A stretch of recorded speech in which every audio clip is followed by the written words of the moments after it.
In 1970, Mike Madigan was chosen by Mayor Richard J. Daley as the delegate for the Illinois Constitutional Convention. He literally wrote the rules that govern Illinois today. That was the beginning of his career in Springfield. He was elected to serve the 22nd District in 1971, a seat he kept for 50 years. He quickly rose through the ranks of the Democratic caucus, and thanks to some good old-fashioned horse trading, became part of the Democratic leadership team in the House.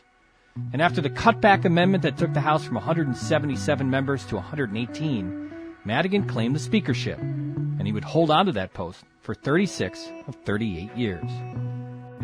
It's the Madigan Rule. I'm Justin Kaufman. This podcast is a production of the Better Government Association, Episode 2, Magic Mike. If the 13th Ward on Chicago's southwest side was Madigan's political base, then Springfield was his political playground. Springfield is located in central Illinois, about a 3-hour drive southwest of Chicago. It's the state capital and the place where, in 1859, a young Abraham Lincoln delivered his famous "A House Divided" speech.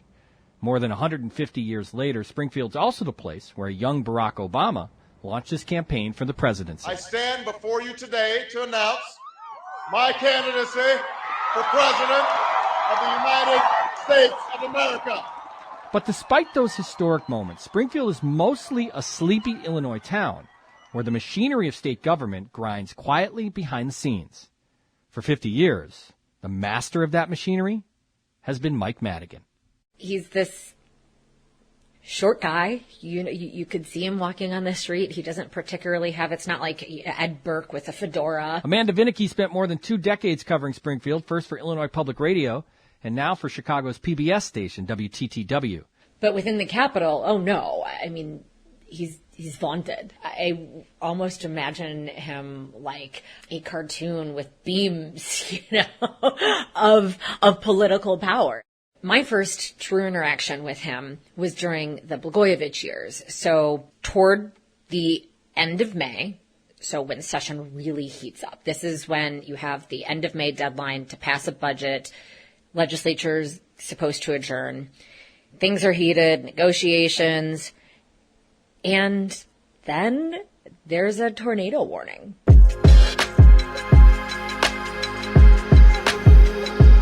All of anybody at the Capitol has to go down to the basement, the dungeon, in these hallways that are very eerily, creepily, it looks like something out of The Shining. They are blood red in color.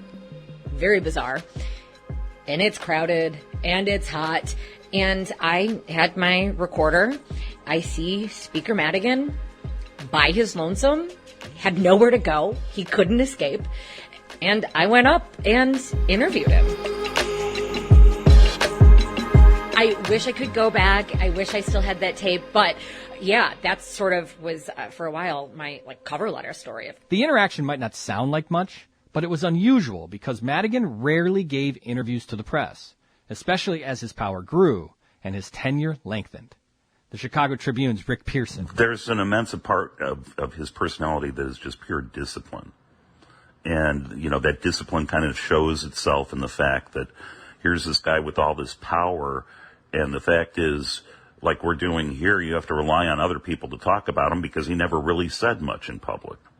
And so you were always kind of looking for wisps of smoke or something to divine what was going on with Madigan. So once in a while, he would really show his character. He's funny.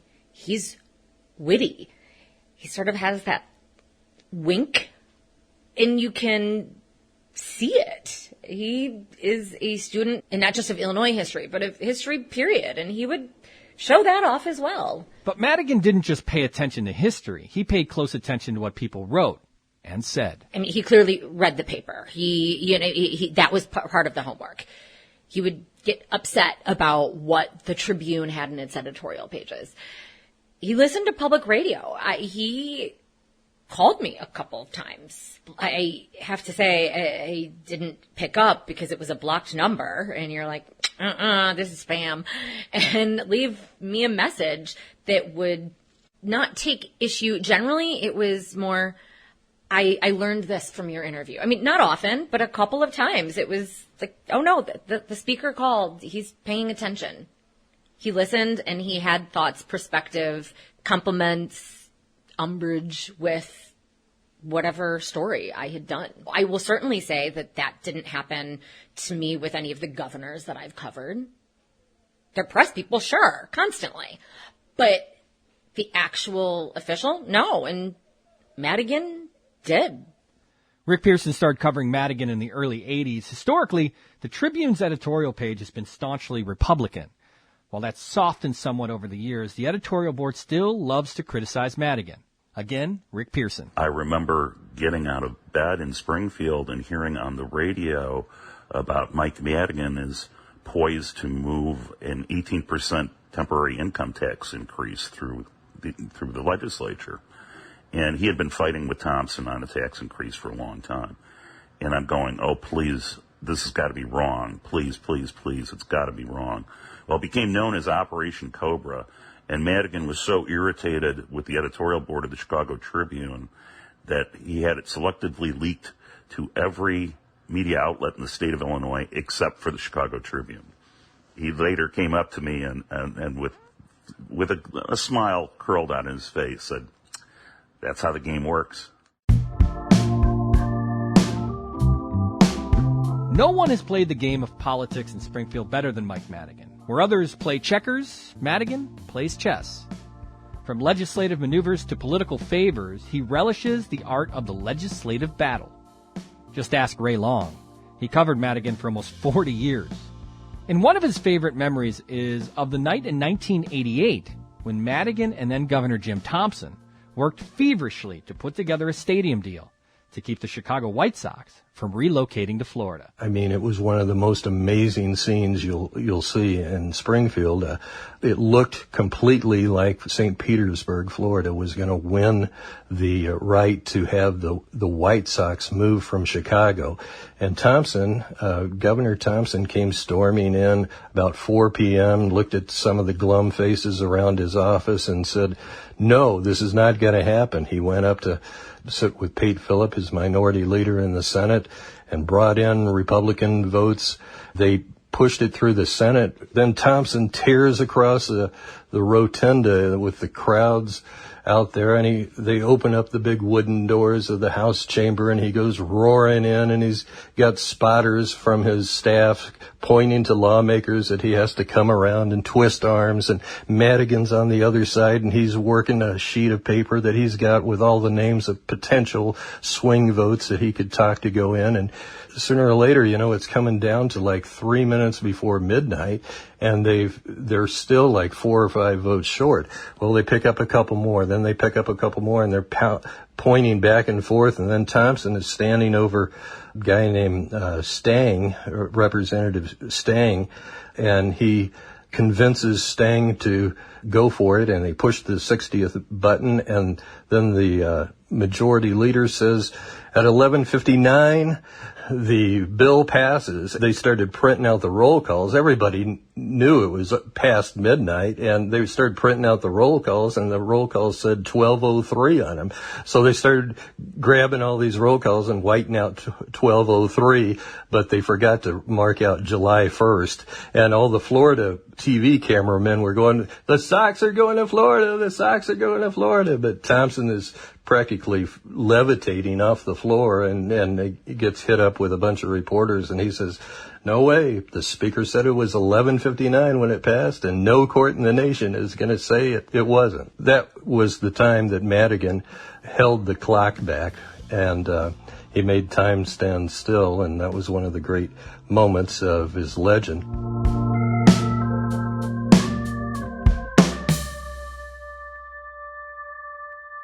Madigan's power didn't just come from clock management or manipulation. It also came from mastering parliamentary procedure and from counting votes. Former Republican Governor Jim Edgar got his start in state politics in the Illinois House in the 70s, working across the aisle from Mike Madigan. My first recollection of dealing with him was my freshman year as a state rep.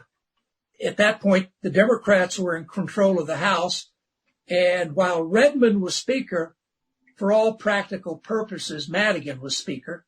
But he was also chairman of the assignment committee of bills. I mean, he knew very early on where the power was. We always used to think as Republicans, if we could extend the voting hour from 6 to 7, we'd pick up a lot more votes because a lot of suburbanites coming back would have time to vote.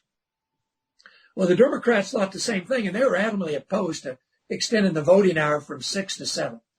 And some way they got an amendment put on in the Senate, and it came back to the House. Well, I'm the sponsor. Well, I'm getting all this pressure from the governor's office and everybody said, got to get that bill passed, got to call that bill. I can't get the bill called. So I went up to see Redmond, who was a nice guy. I went up and I said, you got to at least give me a shot. It's not fair not to let me at least have the bill called. He said, all right, I promise you'll get it called. Well, we're coming down to the deadline at midnight, and it's about 10 o'clock, and I still haven't got it called. And about 11 o'clock, I go up to Madigan, and I said, Mike, when are you going to call my bill?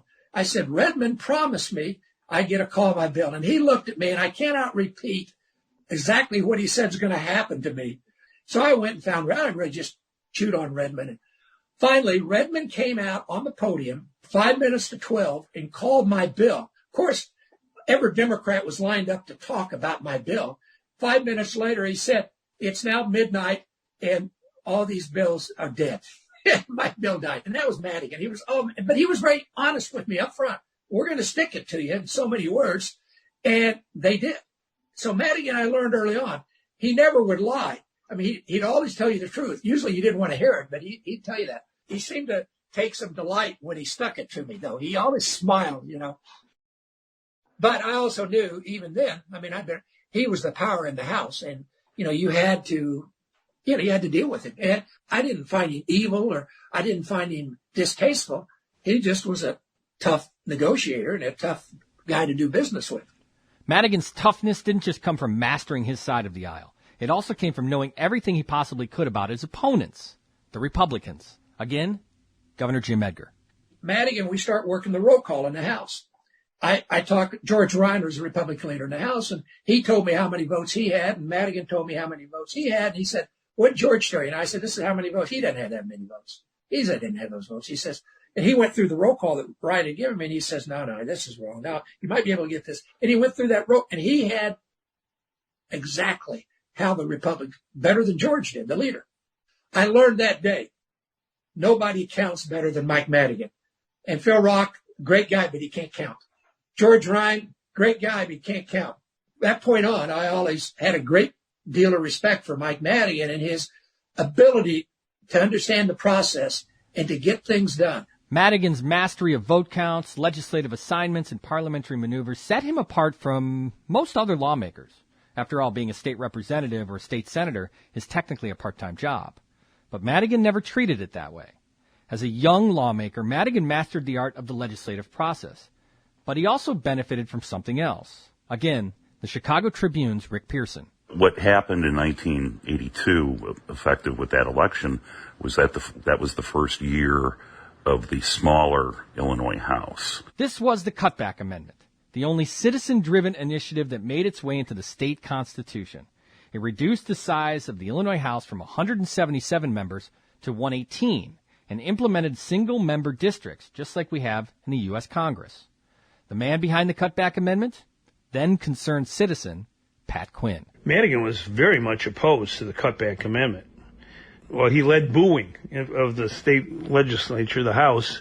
We had done this petition drive against advance pay, and Jim Houlihan, who was a representative, introduced me. I was sitting in the gallery, and when they saw that I was there in the gallery of the House, the entire House stood up, Democrat and Republican, and booed me for 3 minutes, a standing bovation, led by Madigan. So Houlihan said to Madigan, this is a terrible thing. You're booing a fellow Irishman. And Madigan said he's not worthy of being called an Irishman. So he was definitely not my supporter or friend. The Cutback Amendment ultimately became the law of the land in Illinois, and the structure of the General Assembly changed. While Madigan may not have realized it at the time, the Cutback Amendment proved to be a good thing for him. It consolidated power among the party's legislative leaders, and that helped Madigan draw the district boundaries for the all-important political maps. When Jim Edgar ran for governor as a Republican in 1992, he learned the hard way just how important those maps were. People got to understand that's the bottom line in Springfield, the map.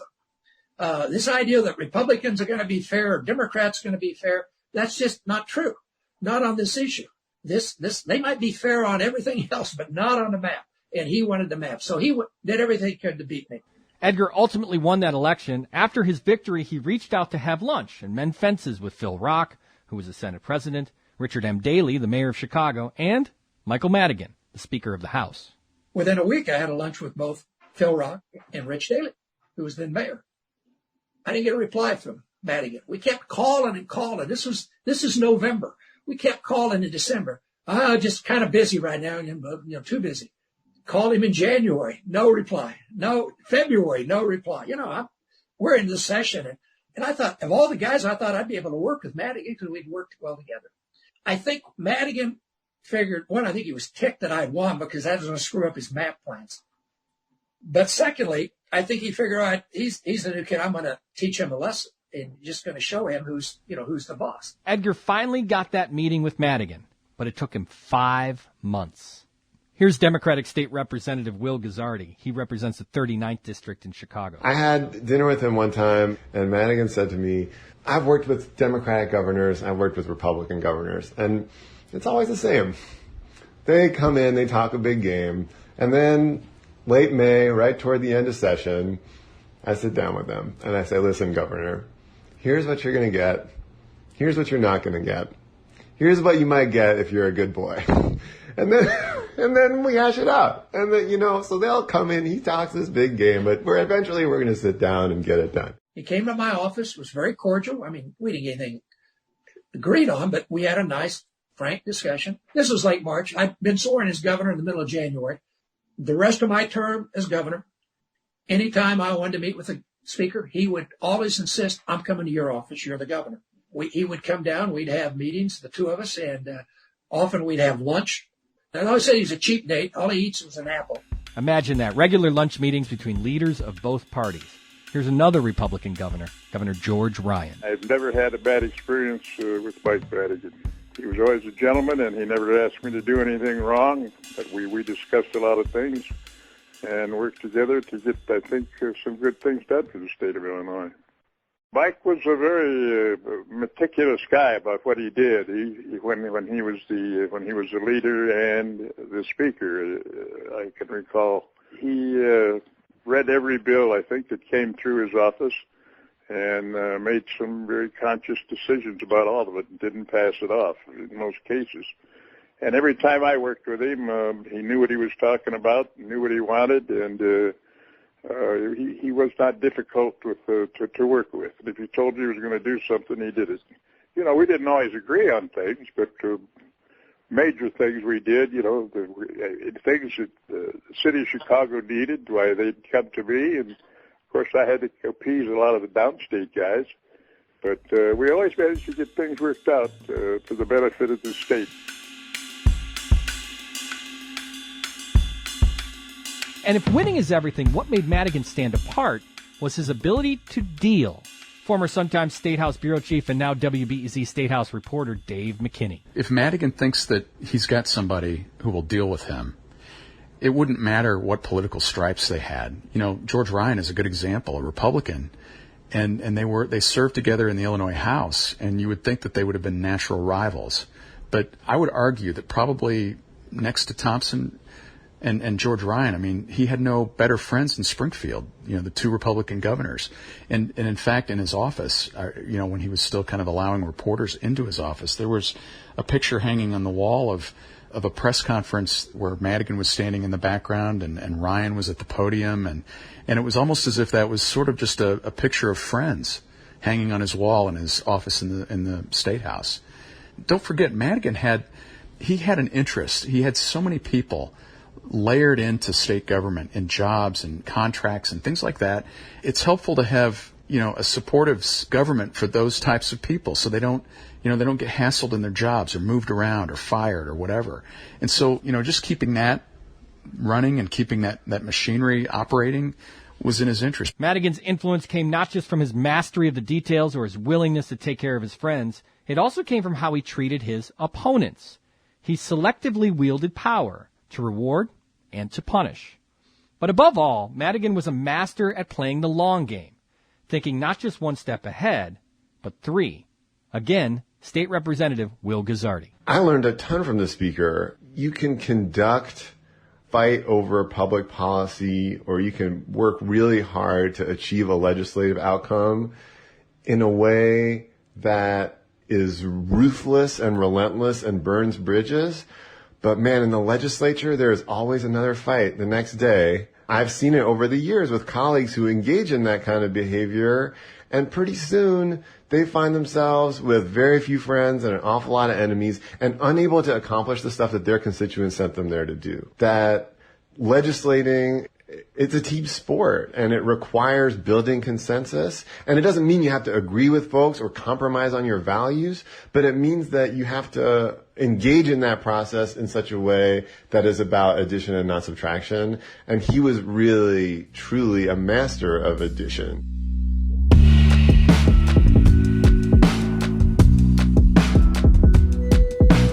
State Representative Will Guzzardi, Governor Edgar, Governor Quinn, Governor Ryan. More to come on this podcast, the Madigan Rule, including a conversation with another governor. Did Mike Madigan want good government? Hell no. He wanted the political power, and he wanted me gone. And he succeeded. By blocking me out, they could say, well, he was a do-nothing governor. He should be tossed. In the end, we took each other out. The Madigan Rule is produced by me, Justin Kaufman, in association with the BGA. The executive producer, David Greising. Special thanks to Steve Edwards for story consulting and to Alex Sugiara for the music. To find out more about the Better Government Association's investigative reporting and watchdog efforts, go to bettergov.org.